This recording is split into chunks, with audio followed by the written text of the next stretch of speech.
Are we live again? I lost you guys in that previous one. Sorry about that. And tell me if you can't hear me that good. I had to come upstairs with my tablet. But I was talking about trending watches and how I don't like trending watches that much.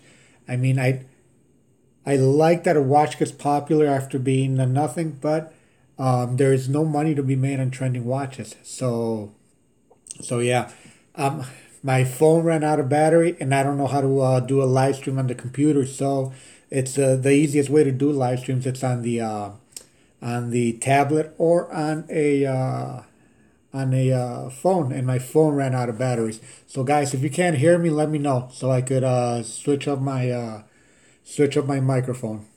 And if you could hear me, just give me a little thumbs up. That way I know that I'm coming across loud and clear. And any questions, put your questions down below, and I'll be able to. Oh, so you could hear me good. So any questions, just ask them, and I'll try to answer them as best I could.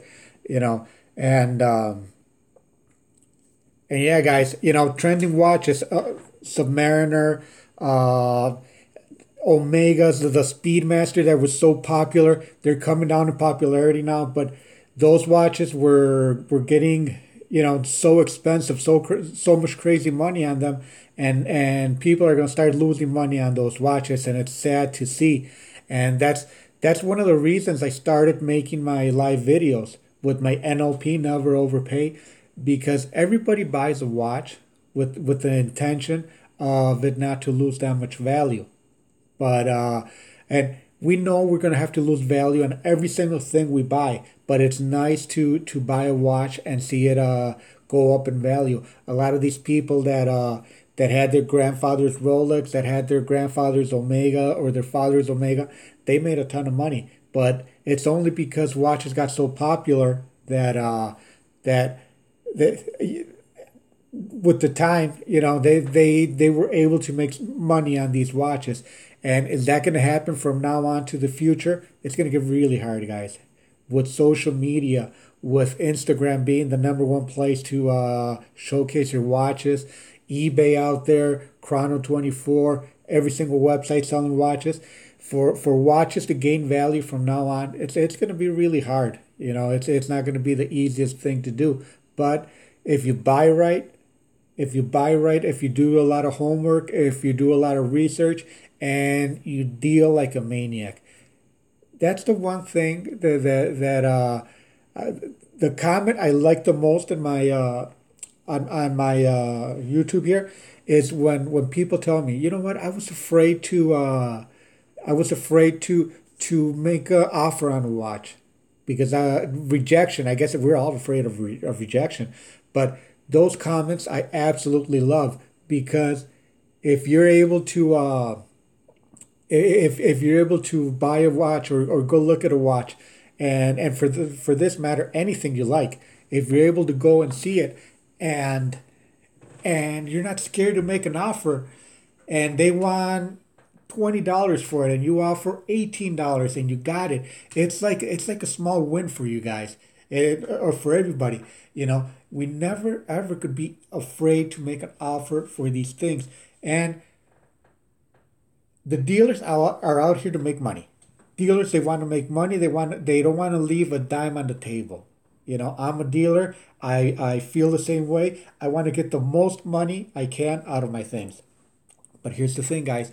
You know, they did their homework. The dealer already made their they're gonna have to live off of whatever they're selling to you.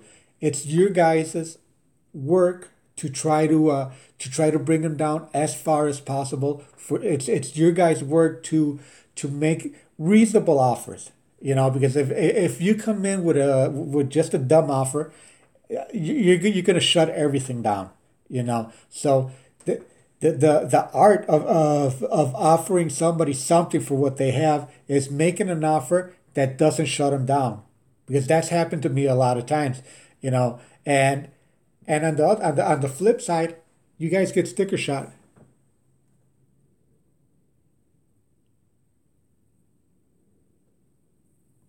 To get another camera? No, it's a camera on my It's the camera on my tablet. Should I get another tablet? It's a Samsung tablet. So, like I was saying, on the flip side, I lost my train of thought.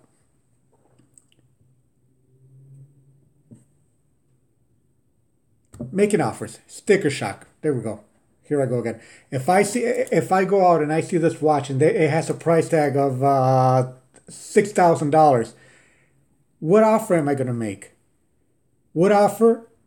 What offer can I make to when people are asking absurd amounts of money for something to begin with?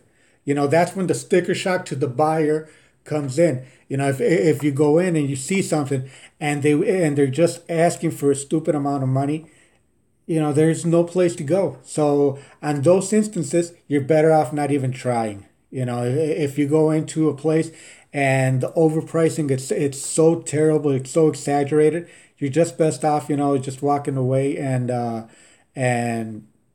not even trying to make an offer, because you're probably so far away on the prices that there's no making sense for you or for the seller. So sticker shock.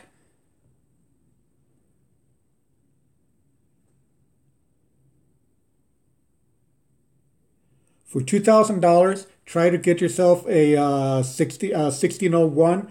You'll probably get a non quick set Datejust, but try to get that 36 millimeters.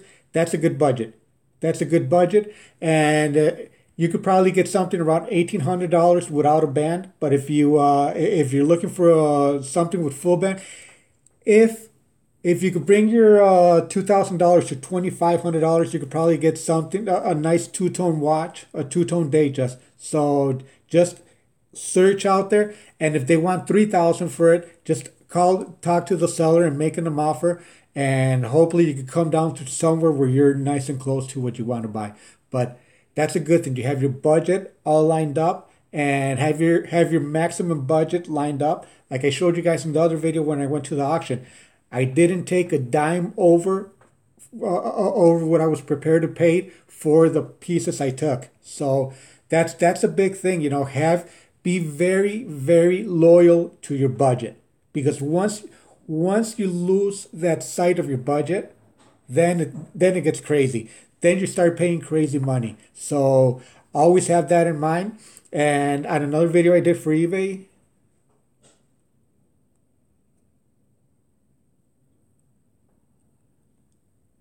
like a vintage Zenith. Okay, like before I got cut off on my other live, a basic time only watch. Any watchmaker should not charge you more than $120. That's the going rate, guys. To service a time only watch, meaning no date, no nothing, just three hands, a dial, and a case. That's it. That's what I'm talking about.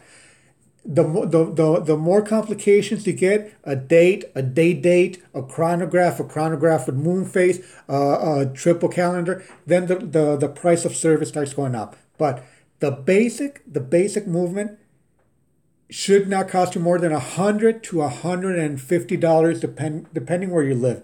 You live in Chicago, you could expect to pay $150. I didn't catch that comment. I'm sorry, but that's the base price. It takes an hour, guys, for a time only movement. Disassemble, clean, reassemble, and time it on the timing machine. It takes about an hour. So give or take. So if we're not changing parts, I say $100 an hour. That's good money for any trade. $100 an hour. So look to pay that. There's some watch dealers out there that will charge you less. So, and they're good. These are good. As long as it's a decent watchmaker, you can't go wrong. You can't go wrong. Especially with a time only watch. There's not much to do there. So yeah, that's the price approximately, guys. And service is another big thing I've been seeing. 1601 with a bracelet for $1,300. That's not bad. That is a how many dollars is 1,300 euros? It's what, like about $1,600. That is not bad. You're losing 5 minutes a day on a basic movement. Okay, is it a vintage watch? If it's a vintage watch and you're losing 5 minutes a day, you're bad, but you're not that bad. Vintage watches, the mainsprings, they get very, very weak. So depending on the age of the service, any vintage watch you could expect to lose from 1 to 3 minutes a day. It's normal. Yeah, it's a vintage. Yeah, you're bad, but you're not that bad.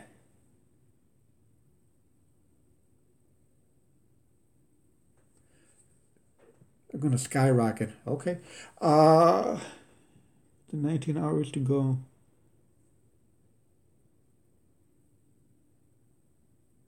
That's on my other. What's that? 19 hours to go. Did I do something wrong on my other live announcement? I probably did.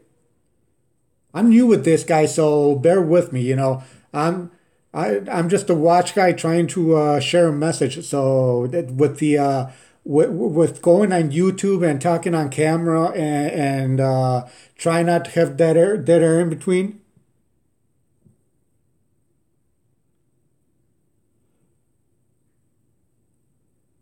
Oh, it's a live auction. Okay, yeah, if it's a live auction, 1,750. If it's a live auction, then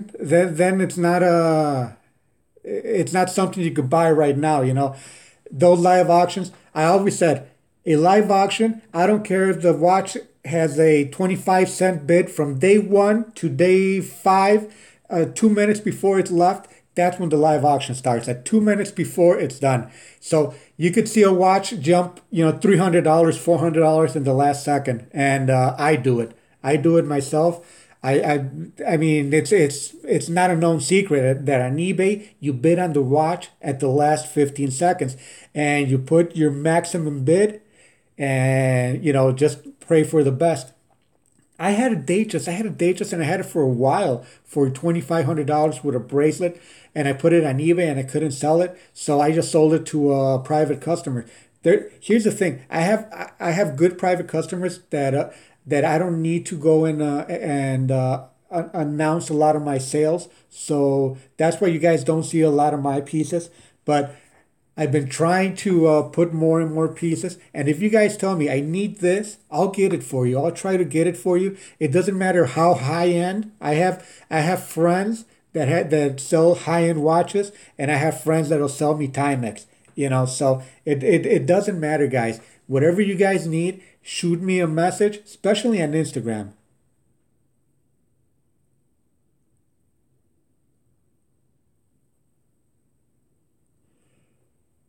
So you're in Spain.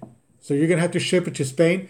I I know one thing for a fact that if I sell something here in the U.S., it won't allow me to ship it to Spain. I use eBay Global, and eBay Global doesn't allow me to ship to Spain. It doesn't allow me to ship to uh, Mexico or Belize or Honduras. It doesn't allow me to go to all those places.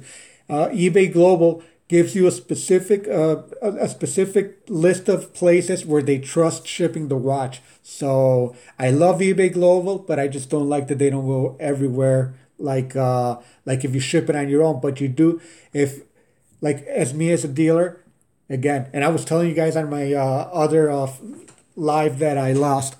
I had to close Lloyd's watch because of the credit card fraud going around there. I would list a watch for $2,500 and it would sell like that, within minutes.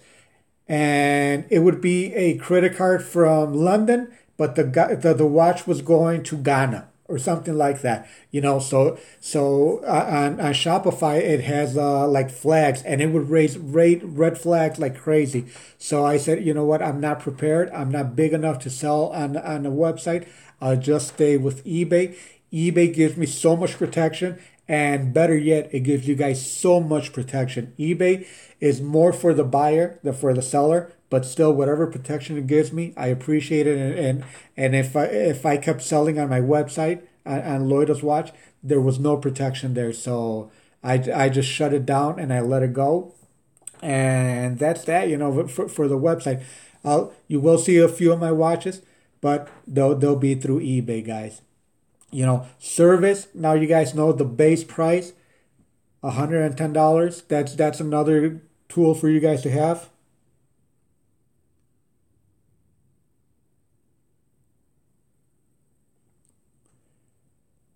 Certinas are great watches, but Cuervo and Cervino, they're excellent watches. I love those watches, but I would rather my Cuervo be everything original, sign movement Cuervo and dial and everything. They're nice watches. Cuervo had a nice jump in the middle of the 90s. Those watches were worth very little, then they jumped to high numbers. So they're decent watches. I like them. I like them a lot. And let me see if I do this, what happens. Okay. No, I just want to keep reading the comments, guys. But yeah, so you have a base price there, and you have. I'll try to give you guys more base prices on popular watches. It's getting harder and harder because with trending watches, they're exploding more in price right now. But they're slowly coming down, steadily, but slowly and steady coming down. I was talking about the Moon Watch, the Omega Speedmaster. If you bought that watch 3 years ago, you're probably losing $1,000 or more of what you bought it for because, excuse me, there's so many Speedmasters, Moon Watches out there right now available that they're a dime a dozen right now. Until that stock starts shrinking down, those people that bought those kind of watches, Technos are nice. I got a Technos chronograph divers in right now. They're good watches. They're decent. Everything has a value. It's hard for me to answer what's valuable as far as Techno, as far as Certina. Everything has a value, but the value is how much did you pay for it. If you bought it smart, you'll probably end up making a little bit on there, but if you paid crazy money, well, how much value could you have in crazy money, when you pay high money for something. So like I said, everything, I mean, the shirt I'm wearing has a value, but I probably overpaid because I bought it brand new in the store. Does it make sense? The value is what you paid for it and the deal you got for it. That's why I keep talking and going to the point where value is in the purchase.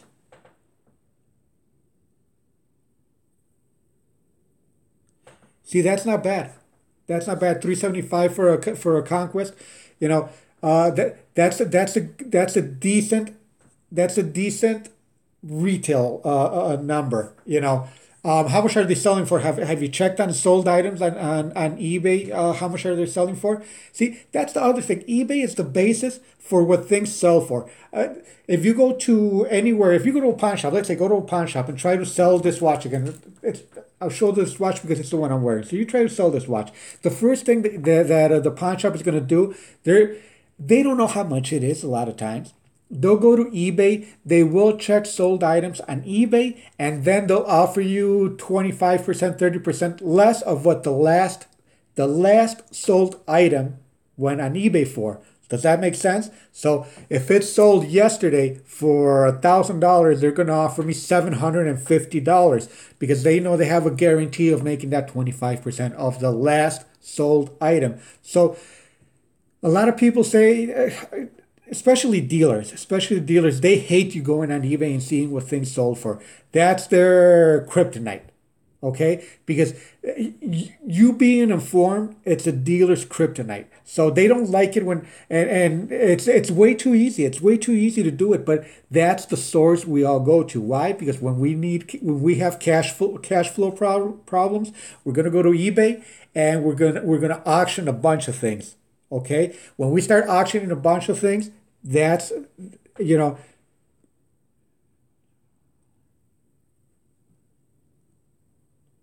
need a new dial. Okay, that's hard. Rolex, it's not. It's getting harder and harder to buy Rolex parts. So I would get with a watchmaker in your area. I would get with in a forum and see if anybody is parting out a Rolex. You see a lot of these watches being parted out there, and and see if you could get parts for your watch. But Rolex is limiting the availability of parts to the public. So unless you have a big account with them, and if it's a vintage Rolex, then it's even harder. You know, unless you're willing to have a little bit of patina, which is damaged, or unless you're willing to sacrifice a little bit of quality, and buy it through through somebody that's parting out a watch, it's gonna be hard for you to get parts. So so good luck with that one. It's not easy right now. It's not easy to get parts, and they're getting harder and harder. Go out and you could go see my video that I made, in-house movement versus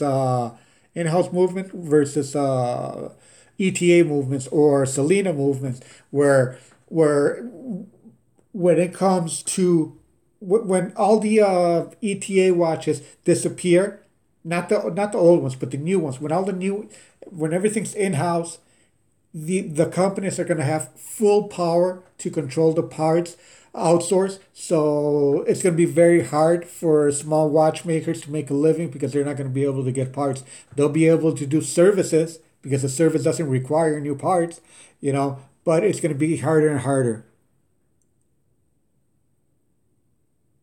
From 375 to 610. Okay, so 375 is your base price. So you made a good deal. You bought a watch at the lowest end of what they're selling for. See, this is what I'm talking about. You did your research and you seeing what they're selling for, not what people want. Okay, every video talks about what people want. No, what it's sold for. Go and look for what this sold for. And that way you have a clear view of what your watch is worth, and and that way you won't get hurt.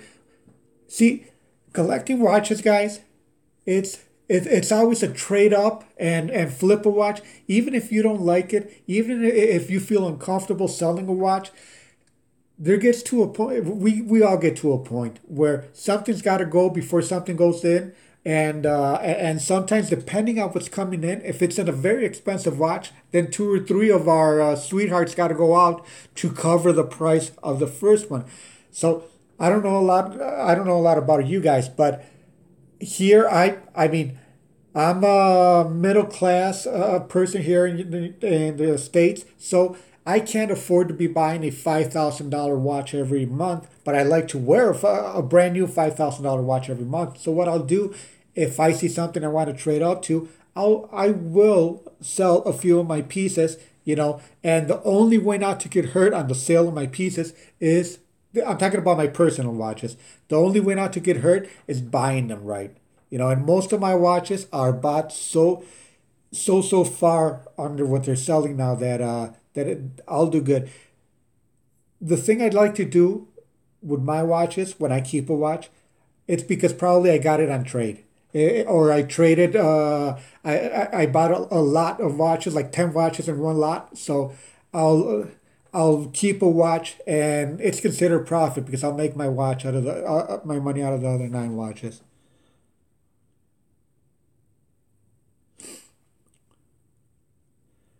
For Octagon Men's Riviera, those are really cool watches. I like those. I like those watches.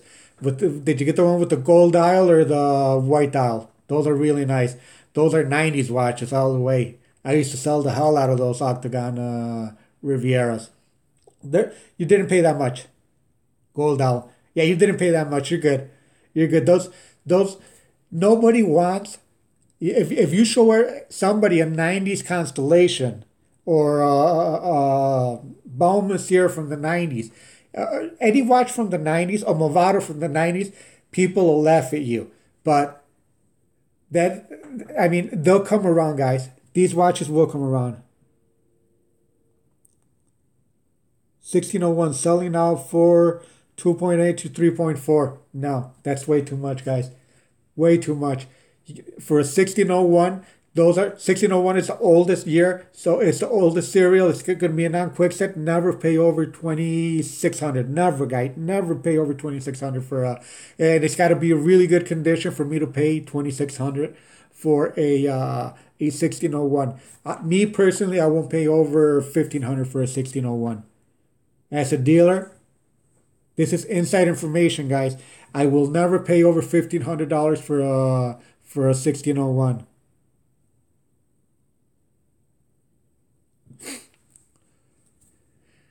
Jesus, if I knew that, what watches from the last 20 years have potential? I could tell you which ones I don't see a lot of potential, and that's the Hulk. You're gonna sue me, guys, or you're gonna hate me, guys. But the Batman, these watches that are so grossly overpriced, the Patek Philippe Nautilus, the ones that people are on waiting lists. I don't see a lot of potential. Where can those watches go, guys? Where can they go? They're already at the top of the mountain. It's a long way down, but it's a very short way up. So there's no way those watches are going to gain that much value. So, but which ones will gain value? That's a hard question. So, if you ask me, how many Submariners do I have? None. How many of the Hulks or I don't. I don't because I don't invest. I will never buy a watch for $8,000 and sell it for $8,100. What's the point, guys? I'd rather buy a bunch of small of $300 watches and sell it for $400 than buy an $8,000 watch and make $100 out of that $8,000 watch. So the most popular models right now, they will go down in value. Sakura Jump Hour, not much.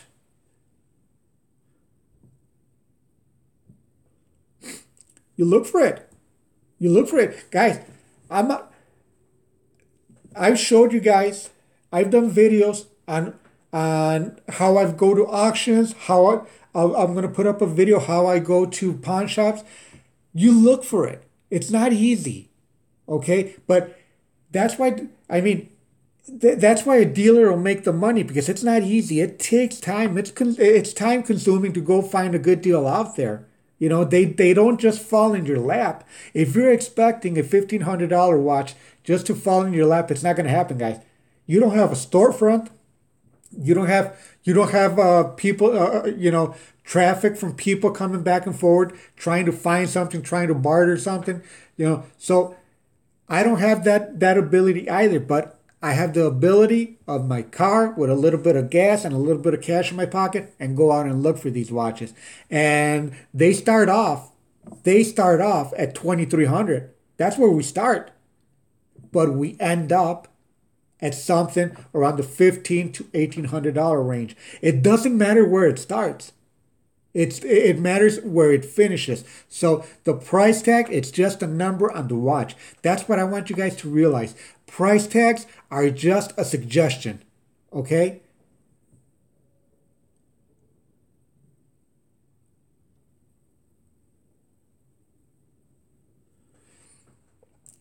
The Rolex game, guys, it's to me it's just a game right now. Number one, I don't have the money to be buying those watches, so I stay away from them. Why don't I have the money? Because like I just told you, I mean, I'm not going to make $100 on an $8,000 investment. So Rolex is doing a great job protecting the consumer. They're with the waiting list, with the with being taking the stickers off and holding the warranty cards. All that Rolex is doing is protecting the consumers because if not, it's going to be like concert tickets. You'll have one guy buying the best seats for that concerts, and you guys are going to have to pay top dollar for them. So Rolex is doing the work for you guys, but those watches have no place to go but down, guys. I mean, that's the reality. You could call me a bunch of names because on other videos I could call names because I think that about Rolex, but I thought that about Seamaster or Moon watches when people started paying $5,000 for them full retail plus, and now They're slowly coming down, guys. It you can't have a premium on everything forever. Premiums will come down, guys. The watch game will slow down again, and the premiums will get lost again. So that's the name of the game. Buy what's not trending. If don't invest money on watches, but if you want to invest a little bit on watches and play on the watch market, buy watches that are not that trendy.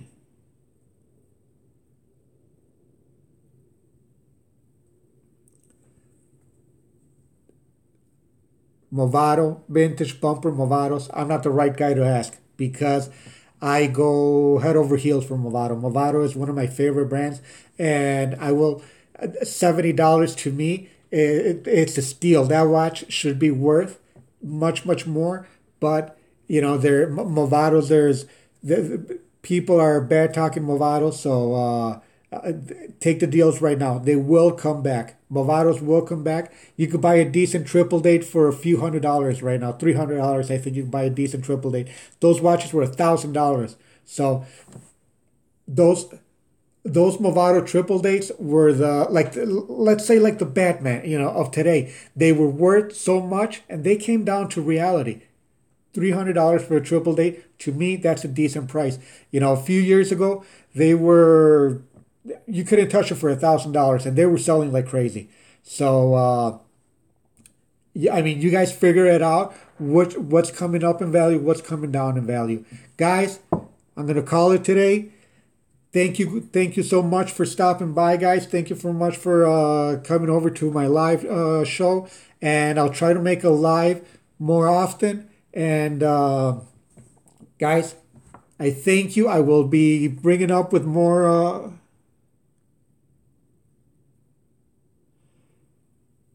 Seikos and the newer Seikos. I don't know where they're going to go with these Seikos, but Seiko is if there's a smart watch company out there, it's Seiko. I'll just say that. While all these other companies are playing with race cars and playing with David Beckham on the soccer field, Seiko is a smart company. Seiko has something for everybody, guys. That's smart. And any book, that is smart. Do I want to buy a $5,000 Seiko? No, not yet. Not yet. Will I want to buy a Seiko, a $5,000 Seiko in the future? I don't know. But they're gaining ground, and I admire Seiko for their ability to recognize the market today, for their ability to see that a guy that could afford a $50 watch could become that guy that buys a $5,000 watch in the future. So Seiko has my total admiration as a company, as a strategist, and they're killing it. They are killing it.